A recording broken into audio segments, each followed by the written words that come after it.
It is funny what you think about, your idea of things as a kid and particularly watching movies. I was talking to a mate recently and he blew my mind because he had this perception of when you watch movies as a kid that the actors in it, he turned to his dad because there'd be a kissing scene or something like that.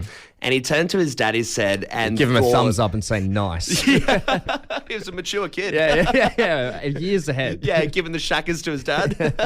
But no, he had this thought, and it's weird, like what you do believe as a kid, that he didn't realize, the actors could kiss because he thought they should be in a relationship. So he turned to the dad and say, how can they be kissing if the actors aren't together? How does this work? Because usually for people to kiss, they have to be married. Yeah. And then the dad obviously looked at the kid and said, what is this? Like, is some purity ring, like Christian, what's like, you don't have to be married, right? You can't just be actors on screen kissing. Yeah, pretend married. Exactly right. And it got me thinking about what I thought of movies and stuff when I was a kid. And I remember being 4 years old and literally asking, what happens to the actor when they die on the screen? Because I, in my head, thought that if they die on the screen, do they die in real life? So imagine the turmoil in my head of watching, the Green Goblin and Spider-Man as a kid. I'm like, is Willem Dafoe dead now? Will I see him return in another movie? Yeah, I mean, I was a pretty cynical kid, to be honest. There wasn't much I believed in. However, there was one thing. Wearing a film critic TV kid, wearing a beret, turtleneck. That's impossible. How can Batman fly like that? I had one of those pipes that blow bubbles. Yeah. No tobacco, just bubbles as a kid. There was one thing I remember believing, and it was when we were in primary school. We're going on an excursion to Channel 7. Yeah. And I was so excited thinking I was going to meet the stars of 2.5 Men, which at the time played on Channel 7, thinking it was all filmed Charlie Sheen. At Channel 7 here in Adelaide. Well, Charlie Sheen's just... Yeah. I thought I might run into him. We might be hanging out, having a coffee, I don't know. It's all a lie. Malibu is a sham. It's a stage front. Charlie Sheen just lives here in Semaphore. I was old enough to know that it was, they had sets and stuff, and I just thought, obviously they film it here at Channel 7 because that's where it's on. That would have been the ultimate bummer, right? Thinking you're going to meet the stars of 2.5 Men, and then you get there, and it's just some Channel 7 news reporter. Yeah, I didn't know who it was. Yeah. We do want to open up the phone lines here, Adelaide. What did you believe as a kid? I mean, it could be anything. Is it when you watch a movie? Is it going to TV stations? Whatever. What did you believe as a kid? What does your kid believe in now, even if they've said some kooky stuff? Let's go to Christopher in Mile End. Christopher, good morning to you, mate. What did you believe in as a kid? Morning, lads. As I was just mentioning before, my parents always said, if you mean it and you can grow up and you can be anything, you just got to put your mind to it, all that sort of positive stuff. So in my head, I thought, yes, I'm going to grow up and I'm going to be a lightsaber. I'm going to be Luke Skywalker's lightsaber, and I'm going to fight for the good. And I get to meet Luke and hang out with my idol. And why would you not? Hey, Christopher, what colour lightsaber did you want to be? Oh, it'd have to be the blue because it's the original. It's my first memory. Yeah, I guess blue lightsaber. I guess as a kid as well, I am literally that old. As a kid, you're not really thinking about, for majority of the time, Luke just has a lightsaber strapped to his pocket. You wouldn't be doing much for a bit there. You'd be having a lot of rest time. Yeah, there is a fair bit of downtime in that, and a little bit proximity issues potentially, but a bit too close to the pants. You'll get real close to Luke. Yeah. Good on you, Chris.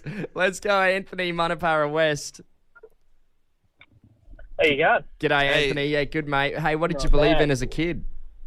Oh, those numbers on the front of your bank card, they're about 16 numbers. As a kid, I generally thought that's how much money you had in your account. Really? Jeez, I wish. So you were looking at, your parents with the bank cards, you think, geez, we're doing all right? I thought my nanny was balling. I'm like, buy me some toys, Yeah. Hey, look. I know how much money you have. Nana, you don't have to hide it from me. I've seen it on your card. It's pretty obvious. Get me the next race car. Anthony, how old when I found out it wasn't? How old were you when you found out that it wasn't? Probably when I was close to the high school, I dare say. Yeah, right. When you got your own credit card. When you go to use your own card and you go to get that nice Ferrari, it won't go through. But why not? I don't understand. Hey, we got Grace in Mount Barker. Wrap us up. Tell us, what did you believe in as a kid? I thought that the toilet or everything in the toilet went on a magical slippery ride. far away to Loxton was actually where my mum said. My auntie lived out there. So when we got a little pet kitten, I wanted to show my auntie. So I attempted to flush it down the toilet. Right. It didn't go down. The cat was physically fine. Good. It did run away and live next door after that. But physically fine, mentally not so much. Not so much. Do you know what I love? The idea in your head, Grace, that in Loxton, they have like all the stuff that you put down the toilet, like all the gross stuff. Like it mustn't be a nice place to live. By the time everything gets down there. That occurred to me later in life. I'm like, why would she say that? That's where my auntie lives. Loxton's a hellhole. Grace, were you able to get another cat, or was that it? Did you get banned from having pets after that? Yeah, it was a fair few years before we got another cat. So. Hey, Grace. We have a Weber rub pack coming your way. This is valued at $150. Perfect to spice up your weeknight dinners. Awesome, thank you. Good on you. Cool. Thanks for getting involved. Barbecue in Loxton. Don't you think people used to regard America as one of the greatest countries in the world? Oh, for a long time there, when Hollywood is on the uprising and, business, country of the world, definitely. But now it's a bit of a laughingstock sometimes. I mean, strong world leaders like Obama. Yep. But since Obama, we've seen Donald Trump and now Joe Biden.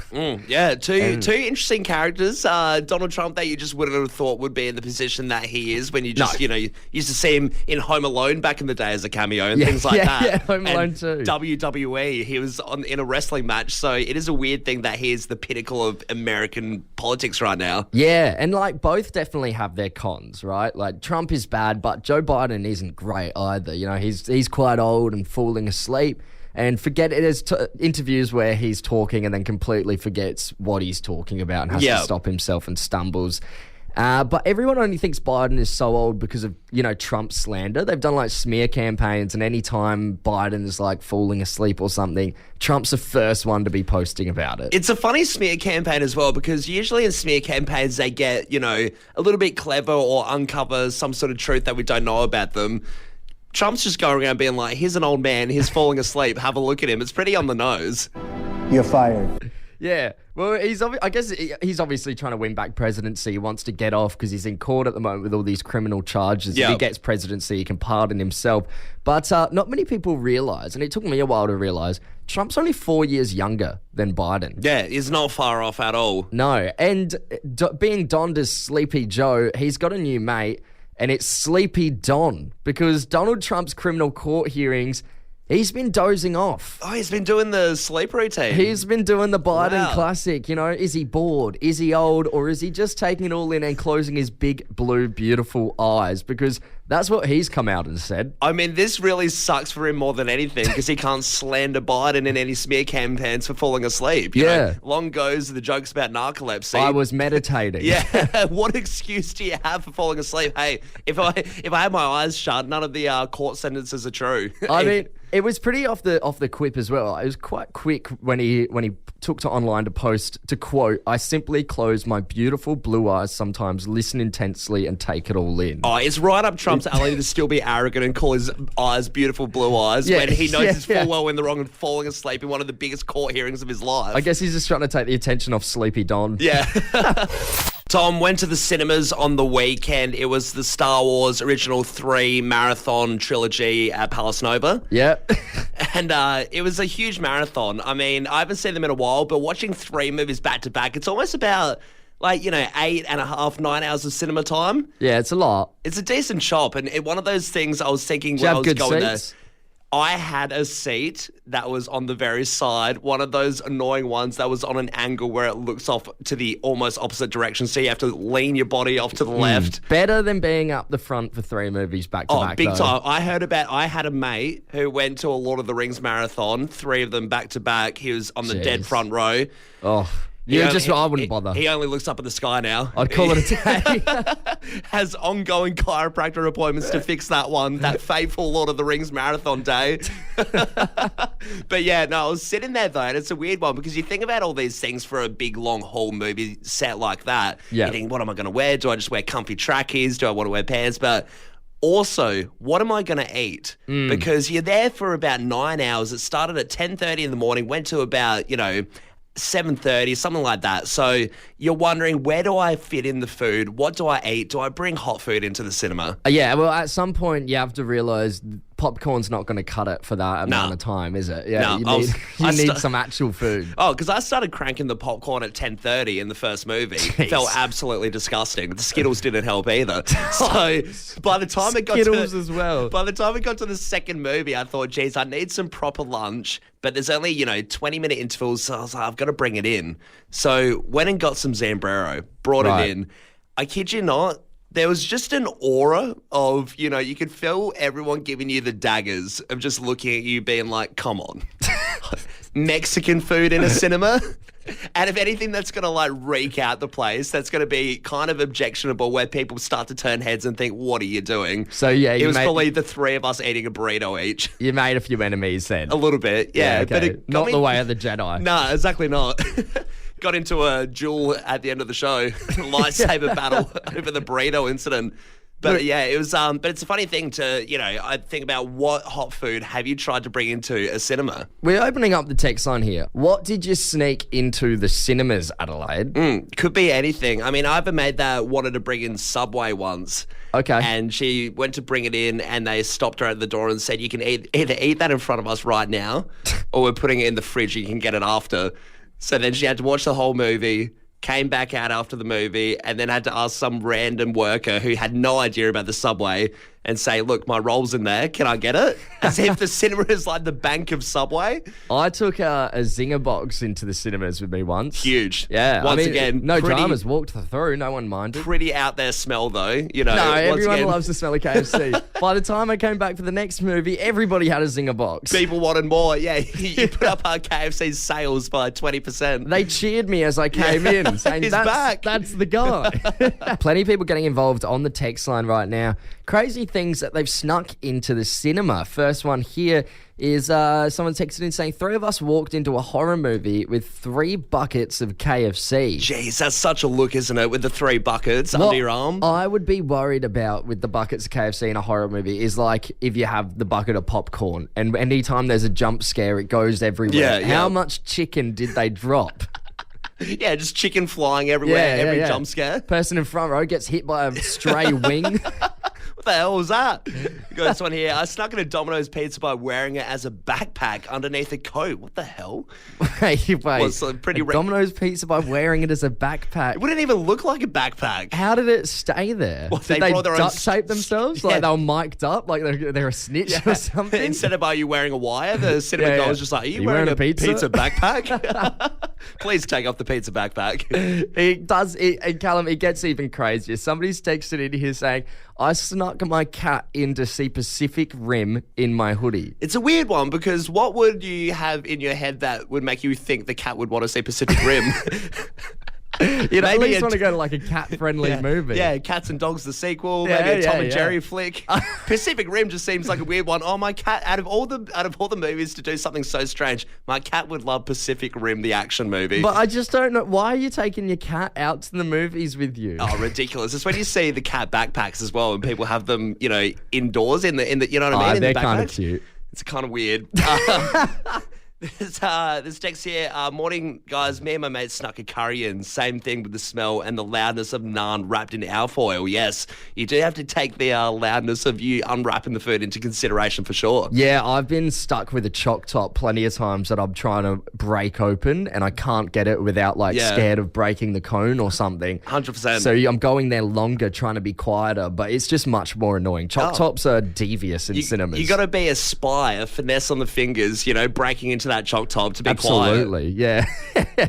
Yeah. Got another text in here, Callum. Had a mate leave the movie halfway in to collect Uber Eats out the front. It was pizza. Do you know what I did once? So there was a Macca's. It reminds me of that. There was a Macca's right by the cinema. Halfway through the movie, I don't bring my phone, but I say, guys, I'm going to go get some nuggets. I leave, go to come back, cinema doors locked. So I had to wait for the last 20 minutes for that movie to finish, for my mates to come out. By the end of the time they came out, nuggets are gone. Oh, yeah, Obviously, I'm stranded on an island. How many nugs did you get? A good 20 or whatever. Yeah.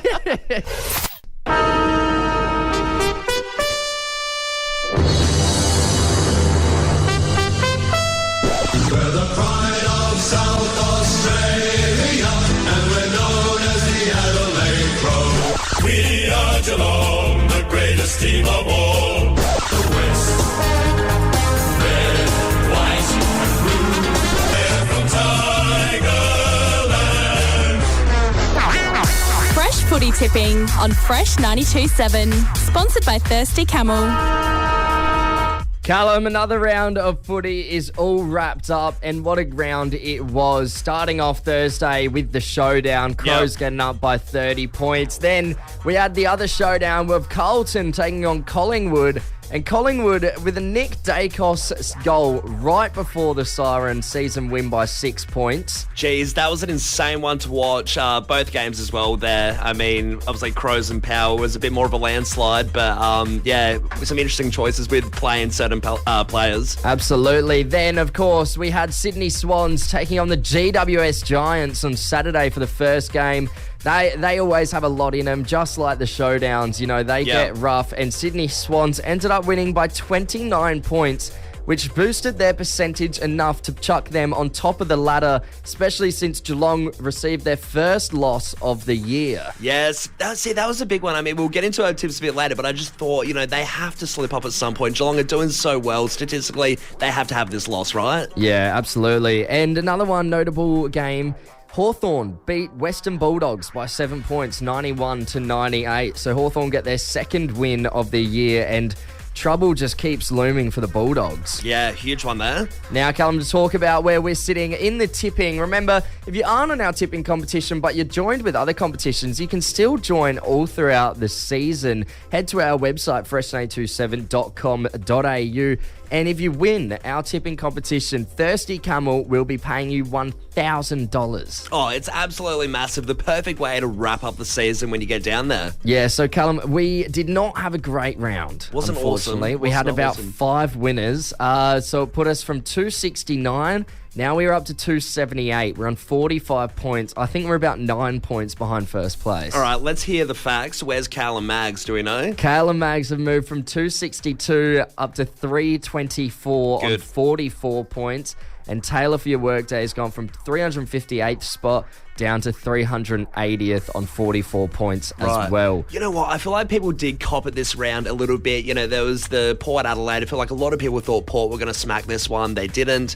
Carlton and Collingwood could have gone either way. So, a few interesting bouts there. Yeah, there was a couple upsets, but it doesn't excuse your tipping, mate. You used this excuse the other week as well. Oh, and I'll use it again. I'll keep using this. I'll ride or die on this one. Shout outs to Kelly R, 54 points, top spot. She's been up there since this all got started, really. Absolutely killing it. Then you got Kyle H or Geelong 03, tied for second at 53 with Zach B, Paul G, Dane S, Nick M and Courtney B. Oh, and Evan S as well, and Dennis D. All tied on 53 points there for second place. So it's bloody tight up there. Jeez, you'd feel a bit nervous, wouldn't you, up there? Oh, absolutely. There's still so much to go of the season, and you can just almost taste that $1,000. Exactly right. And as we get further on, I mean, it's going to get even more slippery. So I'm keen to see who hangs on to the ladder. You can join our footy tipping competition at fresh927.com.au. Tom, there's always something that, happens quite a bit and it goes wrong when you're at the pub or you're at your house having a drink. Yep. And particularly in summer, this happens and it really makes you question, do I keep drinking my drink? And that's when a fly falls into it. Right, yeah. Okay. So you got a fly, you got a bug, it's fallen into your beer, and then you sit there. Obviously, all your mates have seen it, and then everyone's looking at it thinking, do I take it out? Do I keep drinking? Do I just tip it on the side of the road? What do I do? Yeah, what's even worse is when the fly lands just on the rim of the glass. It's like, look, come on, man. If you're going to do it, if you're going to kamikaze my drink, do it properly. Yeah, get in there, or don't get in there. Go in all out. There's and no I'll have half up here. Then I'll have some respect for you. Yeah. But so it's a bit of a gross one, and personally, I look at it and I think, I'll tip out my drink. It puts me off. Unless it's like the most outrageously expensive cocktail, then maybe I'll put it at the back of my mind somehow and I'll still drink it. Hold the nose, yeah. You're lucky it's an espresso martini, otherwise I'd flip. But there's a study to come out that pretty much says what to do if a fly does go in your drink and whether it's as gross as people say. Yeah, okay. Now the study the study pretty much says that because of the alcohol content within, say, a wine or something like that, because of the ethanol and the pH levels, if a fly falls into that, it doesn't do anything. So the fly carries around all these different germs, like E. coli, Listeria, Shigella, all these different things. Yeah, they're pretty gross insects. Yeah, so they carry around all these germs. But what happens when it jumps into a glass of wine? Pretty much the wine just burns all those germs. Right. So it's not going to affect you at all. And even if there were germs in the wine, if you were to drink it, the acidity in your stomach's going to ruin it anyway. So nothing is actually going to happen to you if you drink fly wine. Fly wine. Right. Okay. What happens if it's like a hot day, you've got a soft drink, they're attracted to that sugar?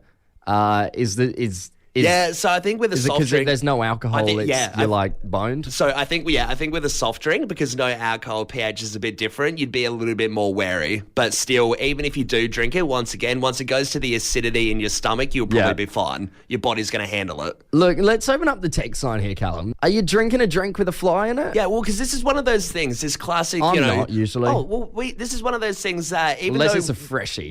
A freshie, 100%. But if we get this study from the scientists saying, look, you can drink the wine, I don't care. I don't care about the scientific study. If I see a fly go on my drink, I'm still not going to drink it. Same as on my food. If I see a fly land on a piece of food, I will contaminate that area. It's done for. I will separate it. Yeah, absolutely. Adelaide, are you drinking a drink with a fly in it? Are you blasé? Do you not care? Whatever won't kill me or make me stronger? Or are you a bit of a germaphobe, freaked out by these flies like Callum and I? Yeah, we're terrified of it, hey. But, you do see some of your mates, that fly goes in their drink. I've seen people drink it with the fly in it. Obviously, that's towards the end of the night, and it's a bit more of a party trick at that point. But, I've seen people that just don't care whatsoever. Callum, we actually might be pretty alone here because we've opened up the text line and the phone lines. Are you drinking a drink with a fly in it? People are saying just take the fly out, Yep, there's a few harden up texts. Yeah. This is us toning this down, though. They've really gone all out on the text line. They've come for blood. Yeah, exactly right. Someone said here on the text line, "G'day, boys. Swallowed plenty of flies over the years working outdoors. Hasn't killed me yet." Yeah, there's nothing worse than swallowing a fly, though. Yeah. God, when that buzzing around in your throat and you don't know if you can get it up or just try and push it down. Choking on the fly. Exactly right. So, why would you want that in your drink either? Hey, we've got Beth from Greenwith on the line. Beth, good morning to you. Are you drinking a drink with a fly in it or are you calling it a day? Morning, guys. G'day. Yes, I was in Far North Queensland and I ordered a fresh juice. Yep. And the girl put it up on the counter and a massive fly just kind of landed in it. Right, okay, so huge flies over there in Queensland. Huge. And I looked at her and I was like, was that a fly? She's like, yeah, it's all good. She just scooped it out with a spoon and then gave it to me. Wow, okay, so that must be such a Queenslander nonchalant, hey, fly goes in a juice, I'll get that for you. Pick it out with your fingers or something. 100%, yeah. Beth, I still drank it. Were you hoping to get a fresh one, though? Look, I think a fresh one would have been far better than one that had a fly in it, but it is what it is. So what was it? Didn't kill me, obviously. Well, you just sipped it and cheers, and you said, well, when in Queensland.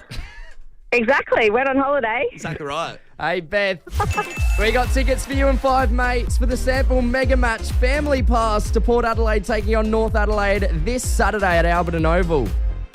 Amazing, thank you so much. Cheers, Beth. Thank you. Enjoy the tickets.